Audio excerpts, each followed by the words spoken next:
বিকালে চায়ের সঙ্গে হালকা কিছু খাওয়ার ইচ্ছা হলে আপনারা কিন্তু খুব সহজেই বানিয়ে নিতে পারেন এই রেসিপিটি। একটি মাত্র উপকরণে এগুলো দেখতে যেমন সুন্দর হয়েছে, খেতেও দারুণ টেস্টি, একদম খাস্তা মুচমুচে। আর আপনারা দেখেই বুঝতে পারছেন এখানে আমি কি বানিয়েছি। বাজার থেকে আমরা কিন্তু এই রকম নিমকি কিনে খাই। সবসময় বাজার থেকে না কিনে আপনারা কিন্তু বাড়িতেই খুব সহজে বানিয়ে নিতে পারেন চা বসিয়ে মাত্র 5 মিনিটে।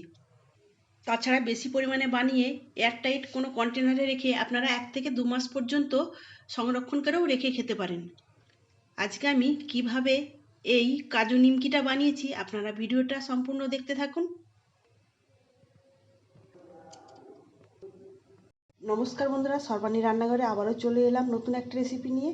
আর আজকে রেসিপির জন্য এখানে নিয়েছি আমি 1 বাটি ময়দা। আজকে আমি এই 1 বাটি ময়দা দিয়ে ভীষণ মজাদার একটা রেসিপি আপনাদের সঙ্গে শেয়ার করব, যেটা চায়ের সঙ্গে খেতে দারুণ লাগবে। আজকে রেসিপির জন্য এখানে আমি 1 বাটি ময়দা নিয়েছি। আপনারা যদি বেশি পরিমাণে বানাতে চান তাহলে ময়দার পরিমাণটা বাড়িয়ে দেবেন। এখন এই ময়দার মধ্যে দিয়ে দিলাম আমি 1/2 চামচ লবণ। আর এখানে এখন দিচ্ছি 1 চামচ চিনি। আর এখানে দেওয়ার জন্য নিয়েছি আমি 1/2 চামচ কালো জিরা। কালো জিরাটাকে 2 হাতের সাহায্যে একটু ঘষে নিয়ে আমি এর মধ্যে দিয়ে দেব। এখন দিয়ে দেবো আমি বাটার। আমি এখানে বাটারটাকে বাটিয়ে গলিয়ে নিয়েছি, 2 চামচ এর মধ্যে দিয়ে দেব। আপনারা চাইলে রিফাইন্ড তেল দিতে পারেন। এখন সমস্ত কিছু উপকরণ আমি হাত দিয়ে খুব সুন্দর করে মিশিয়ে নেব। বন্ধুরা, আজকের রেসিপি আপনাদের ভালো লাগলে অবশ্যই একটা লাইক দেবেন। সেই সঙ্গে যদি নতুন বন্ধুরা এসে থাকেন আমার চ্যানেলটিকে সাবস্ক্রাইব করে আমার পাশে থাকার অনুরোধ রইল। এখানে একটু সময় নিয়ে এটাকে ঘষে ঘষে ময়ামটা খুব ভালোভাবে দিয়ে দিতে হবে। যখন দেখা যাবে এই মিশ্রণটা মুঠির মধ্যে ঠিক মুঠ করা যাচ্ছে, সেই অবস্থাতে এটাকে জল দিয়ে আমি মেখে নেব। এখানে ময়দার মিশ্রণটা যত সুন্দর করে মেশানো হবে তত এই নিমকিগুলো খাস্তা হবে, মুচমুচে হবে, তখন খেতে ভালো লাগবে। তো দেখুন বন্ধুরা, এই ময়দার মিশ্রণটা মুঠির মধ্যে কত সুন্দরভাবে মুঠ করা যাচ্ছে, আবার একটু চাপ দিলেই এটা ভেঙে যাচ্ছে। তো বুঝে নিতে হবে খুব সুন্দর করে ময়ামটা দেওয়া হয়েছে। আর এইভাবেই ময়দার ময়ামটা দিয়ে নিতে হবে। আমি এখানে বাটার দিয়ে ময়ামটা দিয়েছি, এই বাটার দিলে এগুলো খেতে আরও বেশি ভালো হবে। এখন অল্প অল্প করে জল দিয়ে আমি একটা শক্ত ডো বানিয়ে নেব। তবে খুব বেশি নরম করা যাবে না, এটাকে একটু শক্ত করে মাখতে হবে।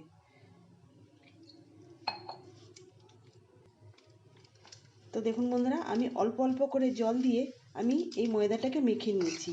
আর কিন্তু এর মধ্যে আমি জল দেবো না, এটাকে এখন খুব সুন্দর করে আমি মেখে নেব একটু সময় নিয়ে। তবে এটাকে আর রেস্টে রাখবো না, সেই জন্যই এখনই আমি খুব সুন্দর করে এটাকে মাখবো।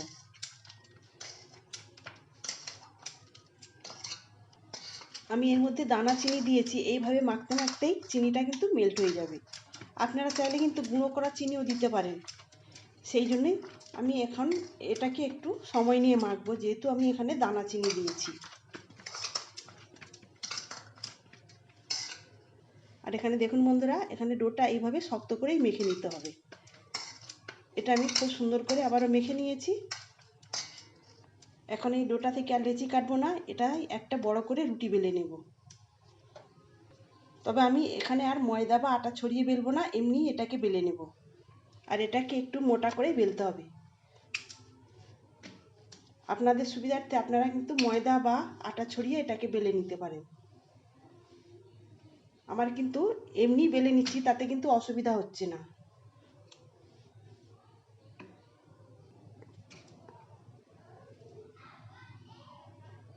তো দেখুন বন্ধুরা, এইভাবে আমি মোটা করে একটা রুটি বেলে নিয়েছি। এখন একটা এরকম কৌটোর ঢাকনা নিয়েছি, এটা দিয়ে আমি কাজুর মতো করে এটাকে এইভাবে কেটে নেব। যেহেতু আমি আজকে কাজু নিমকি বানাবো, আপনারা আপনাদের মতো করে কেটে নিতে পারেন। অনেক সময় বাজার থেকে আমরা এই কাজু নিমকি কিনে খাই, এইভাবে বানানো কিন্তু খুবই সহজ, আপনারা দেখতেই পাচ্ছেন। তো দেখুন বন্ধুরা, এইভাবে কত সুন্দরভাবে কাটা হয়ে যাচ্ছে। আর এইগুলো তৈরি করতেও খুব বেশি সময় লাগবে না। চায়ের সঙ্গে খেতে চাইলে চা বসিয়ে আপনারা কিন্তু এইগুলো বানিয়ে নিতে পারেন। আপনারা যদি সংরক্ষণ করে রাখতে চান বেশি পরিমাণে বানিয়ে রেখে দিতে পারেন। তো দেখুন বন্ধুরা, এইভাবে কত সুন্দরভাবে কাটা হয়ে যাচ্ছে। আর এইগুলো তৈরি করতেও খুব বেশি সময় লাগবে না। চায়ের সঙ্গে খেতে চাইলে চা বসিয়ে আপনারা কিন্তু এইগুলো বানিয়ে নিতে পারেন। আপনারা যদি সংরক্ষণ করে রাখতে চান বেশি পরিমাণে বানিয়ে রেখে দিতে পারেন। তবে ছোট বা বড় আপনারা আপনাদের মতো করে এটা কেটে নিতে পারেন।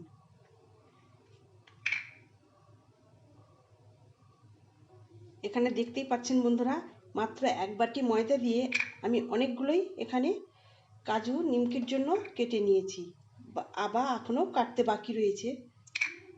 এগুলো দিয়ে এখনও অনেকগুলো তৈরি করা হয়ে যাবে। এখানে আমি সবকটাই কেটে নিয়েছি। এখন এগুলোকে একটা পাত্রে তুলে নেব। আমি এখানে বেশ কিছু নিমকি একটা প্লেটের মধ্যে তুলে নিয়েছি, বাকিগুলো এখনও রয়েছে। এগুলোকে এখন তেলে ভেজে নেব। নিমকিগুলো ভেজে নেওয়ার জন্য গ্যাস অন করে একটা কড়াই বসিয়ে পরিমাণ মতো রিফাইন্ড তেল দিয়েছি। তেলটাকে প্রথমে খুব ভালোভাবে গরম করে নিতে হবে। তেলটাকে খুব ভালোভাবে গরম করে নেওয়ার পর গ্যাসের ফ্লেমটাকে কমিয়ে দিতে হবে। এখন এই তেলের মধ্যে নিমকিগুলো দিয়ে দেব। আমি বেশ অনেকগুলোই নিমকি দিয়ে দিয়েছি। এখন গ্যাসের ফ্লেমটাকে মিডিয়ামে রেখে নিমকিগুলো ভেজে নিতে হবে। তবে এই নিমকিগুলো হাই ফ্লেমে ভাজলে হবে না, তাহলে কিন্তু তাড়াতাড়ি পুড়ে যাবে। আবার লো ফ্লেমে ভাজলেও হবে না, তাহলে কিন্তু শক্ত হয়ে যাবে। তাই মিডিয়াম আছে এইগুলোকে ভেজে নিতে হবে, তখন খাস্তা এবং মুচমুচে তৈরি হবে। আর একটু সময় নিয়ে এগুলোকে একটু সোনালি কালার করে ভেজে নিতে হবে। আর দেখুন তেলে দেওয়ার পরে নিমকিগুলো ফুলে কতটা বড় বড় হয়েছে আর দেখতে কতটা সুন্দর লাগছে। আর খেতেও কিন্তু দারুণ টেস্টি হবে, যেহেতু আমি এখানে বাটার দিয়ে এটাকে মেখেছি। রোজ রোজ চায়ের সঙ্গে বিস্কুট না খেয়ে এইভাবে আপনারা কিন্তু বানিয়ে রেখে দিতে পারেন, তাহলে সবসময় আর বিস্কুট দিয়ে চা খেতে হবে না। তো এইগুলোকে এখন একটু সময় নিয়ে ভাজতে হবে। খুব তাড়াহুড়ো করে এগুলোকে ভাজলে হবে না, তাহলে কিন্তু হাই ফ্লেমে তাড়াহুড়ো করে ভাজলে পুড়ে যাবে, তখন খেতে ভালো লাগবে না, একটু তেতো স্বাদের তৈরি হবে। যেসব বন্ধুরা এতক্ষণ পর্যন্ত আমার সাথে রয়েছেন অথচ লাইক দিতে ভুলে গিয়েছেন, অবশ্যই একটা লাইক দিয়ে দেবেন। তাছাড়া আমরা খাওয়ার জন্য বাজার থেকে এই রকম নিমকি কিনে খাই, সবসময় কিনে খাওয়ারও প্রয়োজন নেই, বাড়িতে যদি এইভাবে আপনারা বানিয়ে নিতে পারেন।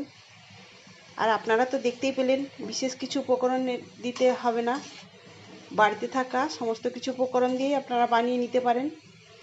তো দেখুন বন্ধুরা, নিমকিগুলো সুন্দর একটা কালারও আসতে চলেছে, আর একটু আমি এগুলোকে লালচে করে ভাজবো। তো দেখুন সুন্দর কালারও এসে গেছে, আর লাল করব না, এগুলোকে আমি তেল থেকে ছেঁকে তুলে নেব। তবে তেল থেকে ছেঁকে তোলার আগে অবশ্যই গ্যাসের ফ্লেমটাকে বাড়িয়ে তেল থেকে ছেঁকে তুলে নেব, তাহলে কিন্তু এর গা থেকে তেলটা ছেড়ে যাবে।